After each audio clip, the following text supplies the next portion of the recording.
topic अच्छे plus two second year history रे Indian history रे जानना है अर्थात षष्ठ शताब्दी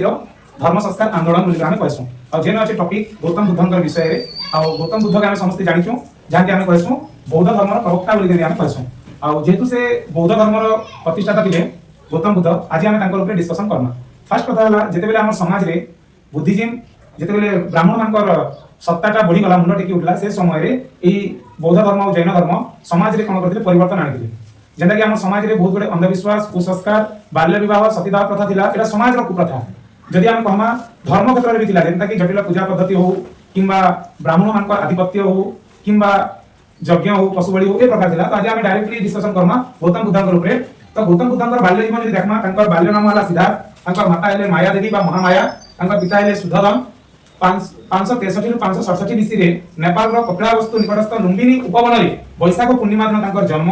तांको शाक्य सिंह बोली कहा जाए जेहेतु से शाक्य वंशर अर्थात जन्मग्रहण करथिले तेनु तांको शाक्य सिंह बोली मध्ये कहा जाए गौतम बुद्ध को तांकर मौसी दिले गौतमी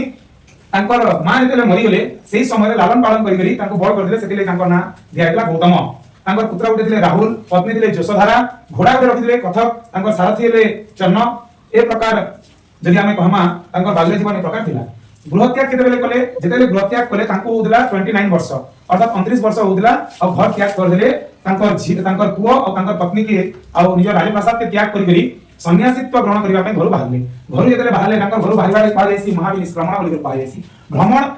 एबे हमर मन प्रश्न आसबा से काहे लागे घर कोली गेले तांकर सुंदर पत्नी तांकर पुओ तांकर राजप्रासाद के छाडी गली सन उत्तर होचे जे से भ्रमण कलाबे तांको अर्थात कहा दिसी पूर्व तांकर बापा के जे तुमर पुओ जदी काना करबा तांकर पुओ जदी